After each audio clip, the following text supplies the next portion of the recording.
சிவபுராணம். அசுரன் முனிவர் வேடத்தில் இருக்கும் சிவபெருமானை அழிக்க செல்லுதல். அம்பிகையான பார்வதி தேவி அக்குழந்தையை அரவணைத்து தனது கரங்களில் எடுத்தார். அந்நிலையில் ஹிரண்யாக்ஷனை கைலாய மலைக்கு செல் என்று அசிரிரி ஒலித்தது.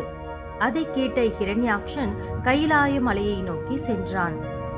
தனது கரங்களில் பார்வதி தேவி குழந்தையை எடுத்த அந்த கணத்தில் சிவபெருமான் தனது பக்தனான ஹிரண்யாக்ஷன் கைலாய மலையை அடைந்ததை உணர்ந்தார். பின் பார்வதி தேவியிடம் அக்குழந்தையை ஹிரண்யாக்ஷியிடம் கொடுத்து விடுமாறு கூறினார். எம் பெருமானின் பேச்சை கேட்டு அதிர்ச்சி அடைந்த பார்வதி தேவி பதியின் பேச்சை மீற முடியாமல் கைலாய மலைக்கு வந்த ஹிரண்யாக்ஷனிடம் அக்குழந்தையை அளித்தார். எம் பெருமானான சிவபெருமான் என் நிலையிலும் இக்குழந்தையின் பிறப்பை பற்றிய ரகசியம் தெரியக்கூடாது என்றும் இக்குழந்தையை உன்னுடைய மைந்தனாக நல்லறங்களை போதித்து சிறந்தவனாக வளர்க்க வேண்டிய பொறுப்பு உன்னுடையதாகும் என்று கூறினார். எம் பெருமானின் கூற்றின்படியே அந்தகாசுரனின் பிறப்பு பற்றியவை ரகசியமாக இருந்தது. அந்த ரகசியமே அவனை அழிவு பாதைக்கு அழைத்துச் சென்றது. இதனால் அவனது மார்க்கத்திற்கான வழியை அவனே தேர்ந்தெடுத்து கொண்டான் என எண்ணினார் பிரம்மதேவர்.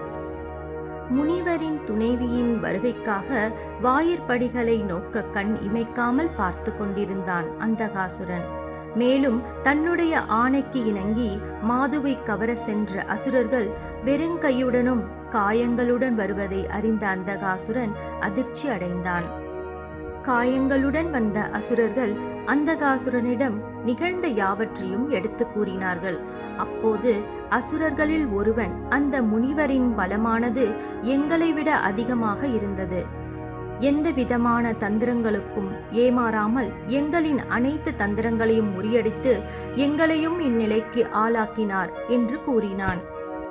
கனப்பொழுதில் முனிவரின் திறமையை மிகுதிப்படுத்தி கூறிய அசுரரின் சிரமானது அந்தகாசுரனின் வாளால் வெட்டப்பட்டு சிரமமும் தேகமும் என தனித்தனியே கிடந்தது. என் முன்னிலையில் சாதாரண முனிவனை புகழ்ந்து பேசுகின்றாயா? மதிக்கெட்ட மூடனே! எனது படைகளை எதிர்க்க அந்த தேவர்களே பயம் கொள்வார்கள். ஆனால் இந்த முனிவனோ எனது சேனைகளை எதிர்ப்பதா? இனி அவனை அழித்து அவனுடைய துணைவியை கவர்ந்து வந்தால் மட்டுமே எனக்கு மனமகிழ்ச்சி என கரங்களில் வாளுடன் முனிவர் குடில் அமைந்திருக்கும் இருப்பிடத்தை நோக்கி, அதாவது அவனது கடைசி நிமிடங்களை நோக்கி சென்றான் அந்தகாசுரன். அந்தகாசுரனின் செயலைக் கண்டு பயம் கொண்ட அசுரர்கள் அவனின் சொல்படி நடந்தனர். தனது ராஜ்ய பகுதியிலிருந்து முனிவரின் குடில் அமைந்திருக்கும் இடத்தை அடைந்தான் அந்தகாசுரன். இந்த முனிவரை கொல்ல நான் செல்வதா என எண்ணி தன்னுடன் வந்த வீரர்களை அனுப்பி அந்த பெண்ணை கவர்ந்து வர ஆணையிட்டான். தன் மனைவியான பார்வதி தேவியை கவர வந்த அசுரர்கள் அனைவரையும் முனிவர் உருவத்தில் இருந்த சிவபெருமான் தண்டித்து அவ்விடத்தை விட்டு அகன்றினார். பாதிப்படைந்த அசுர வீரர்கள் அந்தகாசுரனிடம் சென்று மீண்டும் நடுங்கிய குரலில் நிகழ்ந்தவற்றை எடுத்து கூறினார்கள்.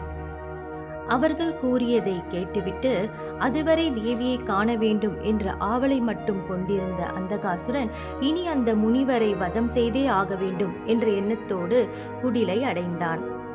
அந்தகாசுரனின் வருகையை எதிர்பார்த்து இருந்தது போல் முனிவரான சிவபெருமான் குடிலின் நுழைவாயிலின் அருகில் இருந்தார். முனிவரை கண்ட அந்தகாசுரன், ஓ, நீதான் என்னுடைய வீரர்களை தாக்கி காயம் உண்டாக்கியவரோ? இன்றே உனது கடைசி நாளாகும் என கூறிக்கொண்டே தனது ஆயுதத்தை ஏந்திய வண்ணம் முனிவரான சிவபெருமானை தாக்க முயன்றான் அந்தகாசுரன். அந்தகாசுரனின் பலம் வாய்ந்த தாக்குதல் அனைத்தையும் மிகவும் எளிய முறையில் தகர்த்தெறிந்தார் முனிவரான சிவபெருமான். பின்னர் தன்னுடைய தந்திர வியூகங்களை பயன்படுத்தி முனிவரை தாக்க முயன்றார் அந்தகாசுரன். அந்தகாசுரனின் அனைத்து வியூகங்களையும் உடைத்தெறிந்து அவனையும் தாக்கினார் முனிவரான எம்பெருமான். ஆனால் வதம் செய்யவில்லை. ஏனெனில் அந்தகாசுரன் பெற்ற வரமே அவனை இம்முறையும் காத்தது. முனிவருடைய இத்தாக்குதலை சற்றும் எதிர்பாராத அந்தகாசுரன் உயிர் பிழைத்தால் போதும் என்ற நிலையில் அவ்விடத்தை விட்டு மறைந்தான். பின் ஒரு மாபெரும் சோலையை திரட்டி அந்த முனிவரை அழித்தே ஆக வேண்டும் என்ற எண்ணத்தோடு போர் தொடுக்கும் எண்ணத்துடன் சென்றான். ஓம் நம சிவாய.